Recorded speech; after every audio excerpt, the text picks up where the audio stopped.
Broadcasting from the business capital of the world, this is the Podcast Business News Network.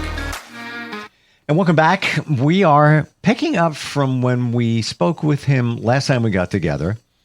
And it's about fear. Fear is holding us back. It's controlling us. We might not even realize it. And today we're going to work our way into anxiety. And these are things that all of us are dealing with in different shapes and form. But anxiety being a plug-and-play system. That's his belief. I'm not sure where we're going, but we always go somewhere in a very positive direction when we get together with our accelerated healing specialist. He is an intuitive, a coach, hypnotherapist. He's also an acupuncturist, and he is our professional of the year. Distefano back on the program. How's everything with you today? Fantastic. Thank you. How about you, Steve?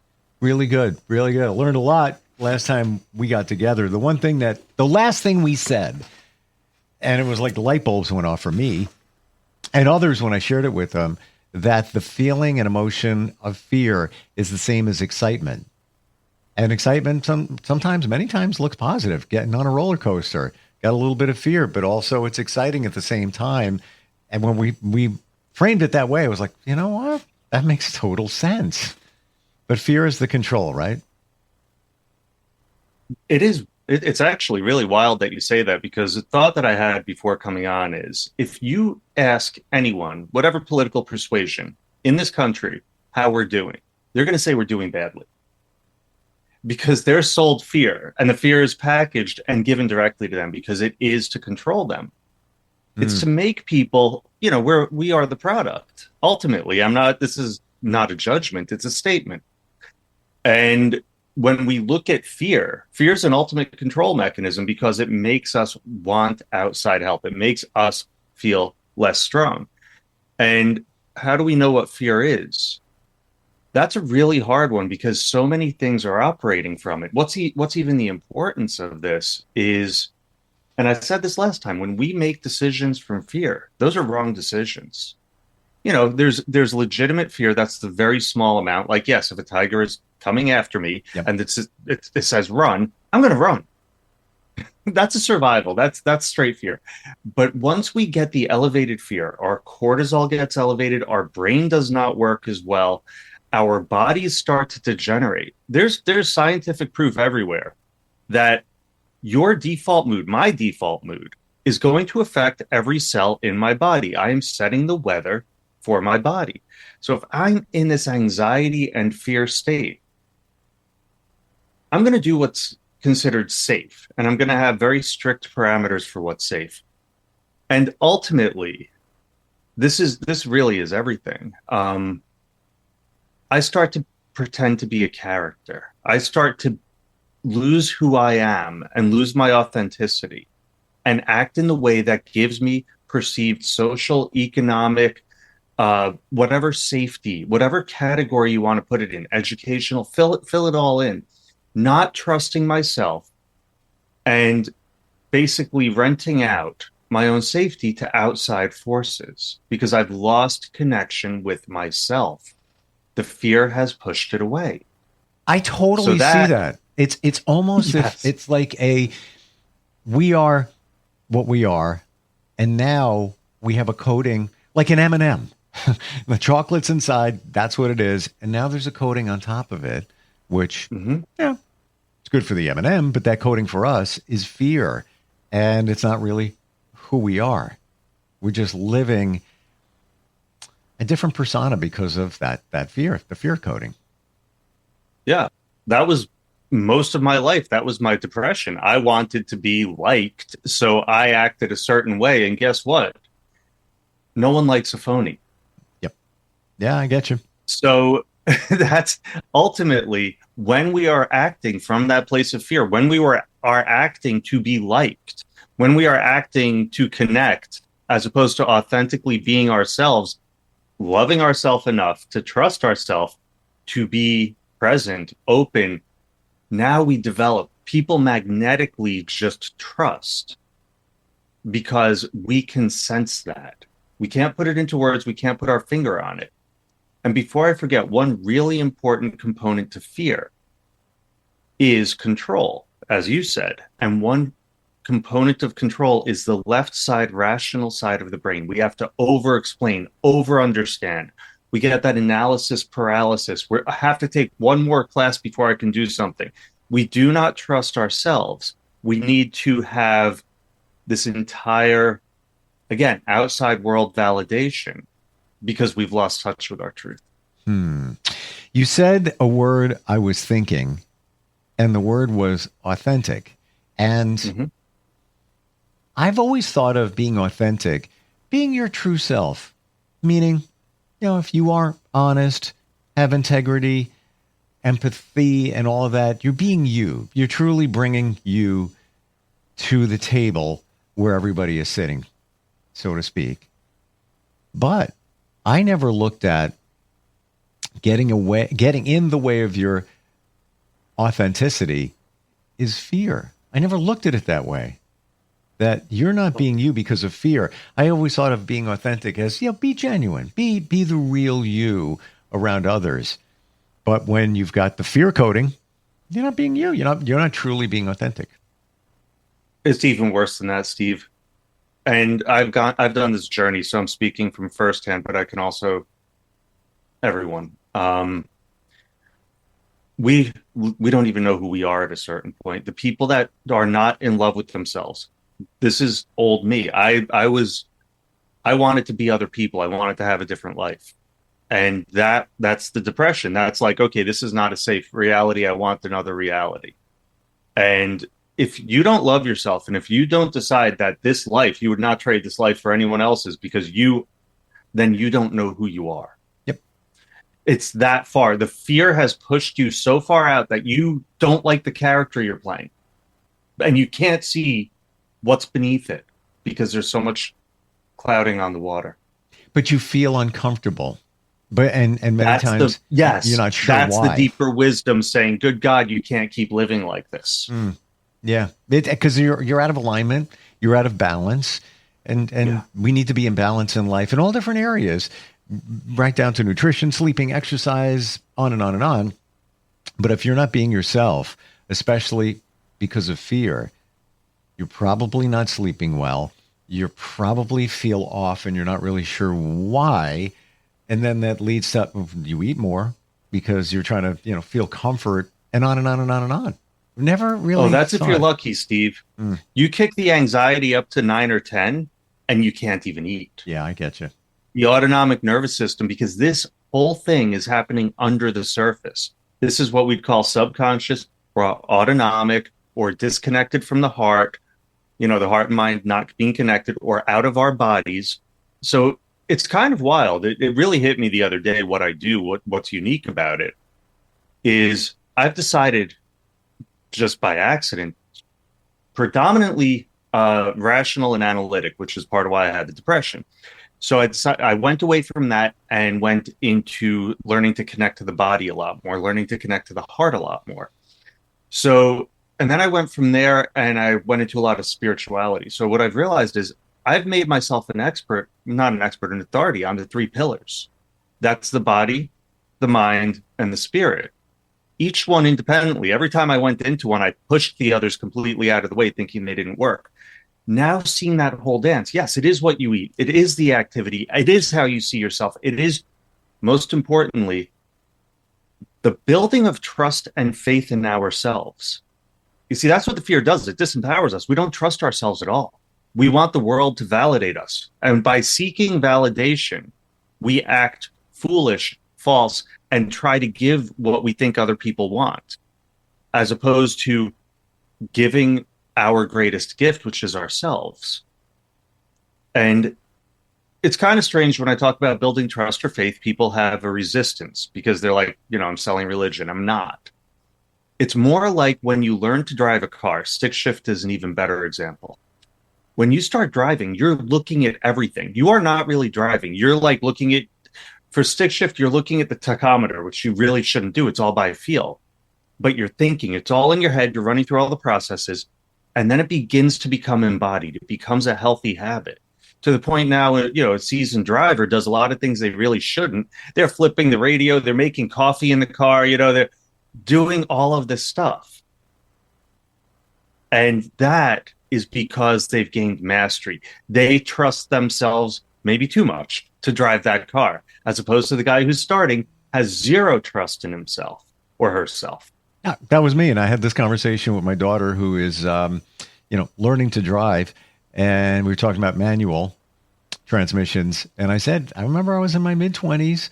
I got a sports car. My dad had passed. I got a couple of bucks, and I wanted to treat myself, in the wake of his passing, manual. And I was even telling her I was on the hill in Port Jefferson, New York. And that's a hill. And now I'm on a hill.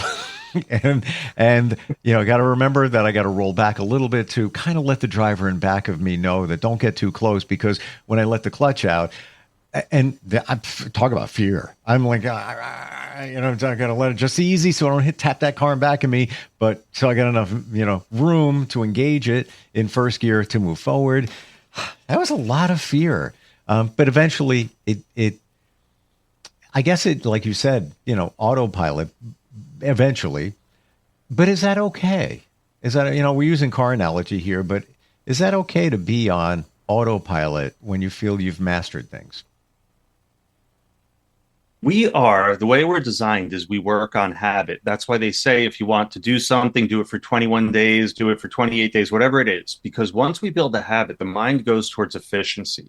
This is why we continue to do bad things that are harmful, because we're used to it. It's a comfort zone. If we are building trust in ourselves, we're also, and I keep referencing this movie, I have to put it on my website, the movie Click, where he just fast forwards. That's running on the bad autopilot. That's becoming an NPC and not being conscious of where you are. What I'm describing is not the same type of autopilot.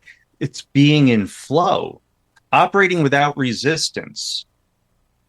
And so, like everything else, we hop on a continuum of, on one side is deeply pathological and the other is super authentic and healthy. So there's the detached autopilot of being an NPC, but then there's the fully immersed autopilot of running in flow. And that is, you look at a professional ball player or athlete, they're not thinking. You can't think when 100-mile-an-hour fastball comes to you. It's all programmed reaction. They are in flow. The 3 pillars. Can we go back to that for a moment? I would love to. And we never dug into those. So body, mind, spirit, correct? Yes, that would be also the 3 consciousnesses that are our 3 primary consciousnesses. Are you, when you've, let's just say the word mastered, the body, you're doing the right thing, you're exercising, you're fueling your body the right way, you're being intentional about all of that, come to the spiritual side of things, you believe in something maybe bigger than yourself. Not talking about religion here, but if you want to throw that, that's your choice. And the mind, you have a different mindset. Would you say once you've reasonably mastered all 3 of those that you're authentic now, or closest that you're going to get, or very much closer? It's a never-ending journey, and that's the beauty of it. It's the process of enjoying the ride. There is no finish line. If we were to really have a finish line, it's when you're in the ground. So you shouldn't race there. The 3 pillars are amazing, because what we're calling spirit could also be called, if we want to use left brain and right brain, it could also be called the creative,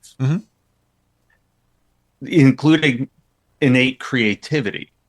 So what happens, and this is the way I work is rather different than most people. I realize it all in hindsight, Monday morning quarterback. I would expand one of the pillars and I become slightly intense. And then I'm out of balance. And then I have to expand another pillar. And that, if we only expand one of the pillars, we become pathological also. So you could do all the body stuff, but if you're doing it in an unhealthy way mentally, if you're doing it because you hate your body and how it is, and you're trying to reshape it, if you don't have the love, What happens is you develop pathology anyway because the mind relates to the body. So if we're unhealthy in the mind, the body will begin to develop illness. If we're unhealthy in any of those, each of them reflects the other. That's why it's so important to actually become. When we look at great people in the past, and I love bringing up the founding fathers or Lewis Carroll, I think I brought up recently. This guy wrote Alice in Wonderland. He was a Queen's mathematician. He was an inventor. He was an artist. He was a this, he was that. These are all incredibly well-rounded people. We've watered down expectations in our society. When you look at the great people, when you look at even what the expectation was 100 years ago, we pushed ourselves farther to become more complete. I see something here that I didn't see before when we talk about if you exaggerate one of the pillars. So you go to the body, somebody makes a decision, I'm going to the gym, I'm going to work out. Yeah, I was thinking more of them being obsessed with working out.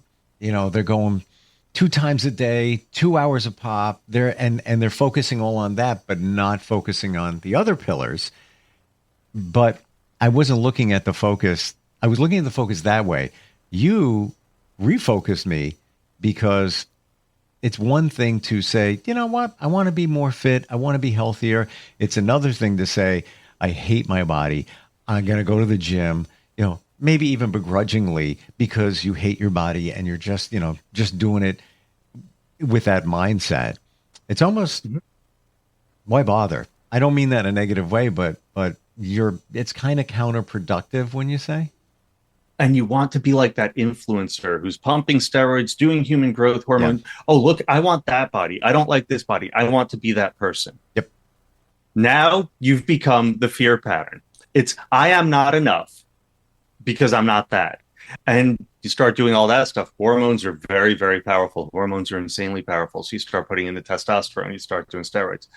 That affects your mental state, that affects your attitude, and it's going to amplify this pathology. Yeah. Mess up the other pillars at the same time. You know, always does. Right. But then we get to learn. We get the lessons. Yeah. And as we've discussed, the lessons are sometimes, you know, when I resist them, they become louder and one would say unpleasant.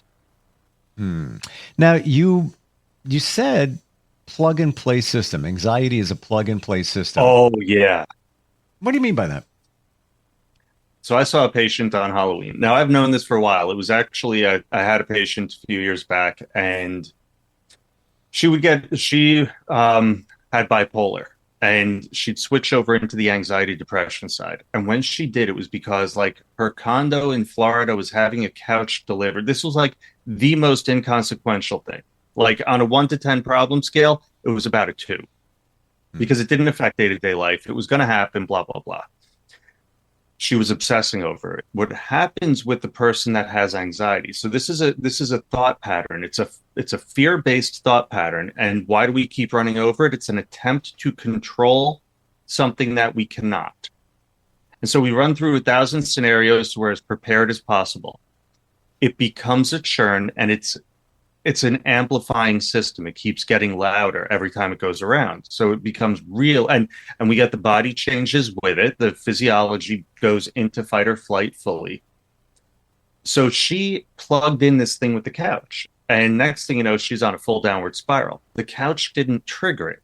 The couch was the most convenient thing for the process to grab and plug in. I saw a patient on Halloween during the day. And this woman also tendency towards anxiety. And she's running through for her costume. She's like, this is like 11 in the morning. She's like, oh my God, I don't know if I can get black pants and green hair color in time for tonight. And I said, are you kidding me? I could walk outside to any store, find black pants, and walk to the Spirit Halloween and get green hairspray within 20 minutes. You're literally, because she has a tendency, and she saw the pattern. I saw her the other day. She's like, oh my God, that's really helped, because now if we can see when it starts to want to latch on, we can control the process there. We can derail the train before it gains the momentum. It's like What am I thinking? I'll just get this done. Push it out of the loop. Once the loop gains the momentum, it's a lot harder to control. Wow. It's crystal clear. You know, if you're, I know you could probably think right now of 5 examples where you've seen this happen. and I'm even trying to apply it to myself. Maybe well, okay, here you go. I'm not the same person, but if you went back, say 5 years, 6 years, I would worry about even financial stuff. You know, it was okay. Everything was all right. But I would have that, well, what if that client goes away? And what if this happens? And what if that happens? I would go to the gym and be on the treadmill for 12 minutes, plug and play. I'd plug a thought into my mind. Well, you know what? They left me a message. What if it's bad? What if they're cutting back on something? I don't reason to believe that. Well, that's what I plugged in. And then I left the gym and just, because I was worried, I went back, to work. You can interchange anything, but if you're in the mode of fear and anxiety, and I don't think I have major anxiety, I would worry about things I didn't need to worry about. Now, honestly, I don't give a flying blank. Yeah, pretty much anything. I don't let it worry. That doesn't matter. Doesn't matter. But, and that's the stuff. That's what sets the bad weather for the body. Yeah. That's what starts to damage the cells. That's what starts to eat away at everything. And it's ironic you say the treadmill, because one of the things that's proven to work with helping this is exercise, because you're moving it through the body. Obviously not all the time, but exercise is the most effective treatment for depression and anxiety. And interestingly, with a lot of what I do, I've already spoken a little bit about releasing the somatic, releasing the stored trauma from the body, because the body holds for the mind also. Like I have people do a lot of the rapid release right there. They'll pull their arms back. I have them focus on the back. 30, 40 seconds, they're in a full sweat. Because there's trauma stored in the chest muscles that they release without having to go through the whole story. The body can let it go, and then the mind no longer holds it, because after that they feel so clear and relaxed. So when you say moves it, are we saying that trauma is an energy that's stuck in you, and then you need to move through it, and by exercise we can burn off that energy, move it out of your existence? A lot of times there's stuck energy. Exercise is going to help with the movement, helps with movement. So it helps with that pathological stuckness. The body, if you think about it, when you're stressed, the body tightens up. So you get movement, you loosen the muscles, you increase the flow of the body, that thins. The depression, you don't want to move. Everything's like, just move. Movement starts to stimulate. Now, depression, easier said than done. You don't really want to move. So how do you get yourself to move? That's a chicken or egg type of thing. Yeah. But yeah, all of this. And one thing before I forget is really, really important. We go back to trust. Part of trust. How do you know if you're coming from fear? How does your body feel? Learning to trust and listen to the body. Does it feel right when you're doing something? Does it feel authentic? When you think about it, do you feel physically good or bad? Learning to actually, our society has really made the body just a dumb machine. The body is one of our 3 intelligences. Not listening to it is a mistake. It's interesting. So many people will say, I'm stuck. I can't, I'm not moving forward. I'm stuck. I feel stuck. But that also translates to the energy. The energy is stuck. And even if you look at Chinese medicine, what do they say? Acupuncture, which you practice. What's going on there? It's stuck. Even the shoulder pain, I got shoulder pain. What's most likely? It's stagnant blood in that area, broken up by acupuncture, i.e., stuck in a way. And the flow. What do they say in Chinese medicine? It's about the qi, which is the flow of good energy in your blood. So the stuck thing is real in more ways than I think we think. And a wild thing is I had a hard time visualizing for most of my life. Now it's become pretty cool. I unlocked something. and I sort of have a knowing of the directionality of different energies. And fear is interesting because it's a very contractive energy. Anger is almost better because it's explosive. So you think about a contractive energy, it's going to draw all the muscles in like this because we want to protect. Yep. So literally, I am stuck. I am frozen in fear. Or even, this is the best part, because like I said, we try to think our way out of it. We try to create all these scenarios. Analysis paralysis. That was, or perfectionism is another form of fear. I'm not good enough yet. It's not good enough yet. All of these are fear manifestations that are paralyzing us. Procrastination is a fear of engaging the task, and we will do anything other than, including doom scrolling. By the way, huge heads up. If you're doom scrolling, pay attention to what you're running from. Boredom is fear. I can't sit with myself. Many of us don't see most of these things as connected to fear. And just final thought here. What I'm feeling when you said you can't visualize, you weren't able to do that in the past, but now you can. I don't think it's just your sense of visualization increased. I think that was your intuition. I think you tapped into your intuition to have visions and a different perspective on things. I don't know why that dropped in my mind. No, you're absolutely right. I blocked my ability to visualize because I was afraid. It was a fear-based, it was a safety mechanism. Mm-hmm. Yeah. I've always been able to, but it was only very rare instances. And that's how I knew that I was blocking it. Well, like they say, search and you shall find. If you use your intuition, you're going to find stuff, or you're going to feel stuff. But then there could be, depending on the state that you're in, that could be scary. If you're feeling it, and then now you shut it down. I don't want to think about it. I don't want to deal with it. But one last really important thing, because you brought up intuition, and I did a meditation. I was at a retreat, and I did a meditation that I want to connect to my intuition. This was like a year ago. And I got a message back clear as day. It said, you've always been connected to your intuition. You did not have the courage to act on it.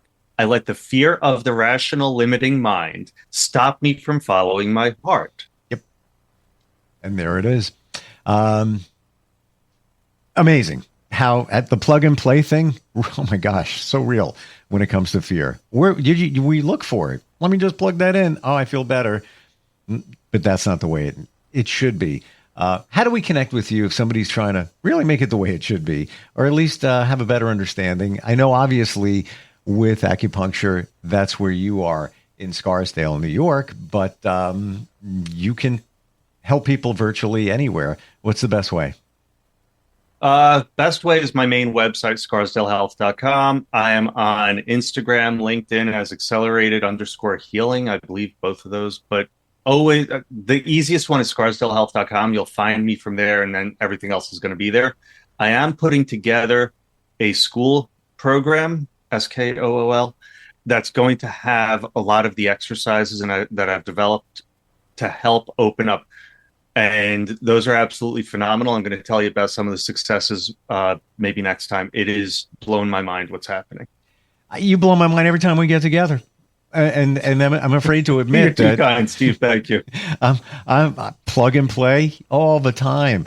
Do I still do it? I think we all do it in some degree, maybe a very lesser, much lesser. I know me. I'm still thinking, am I plugging in, things in? I used to do it a lot, though. Thank you for today, Chris. Really appreciate it. My pleasure. Thank you, Steve. We'll be right back.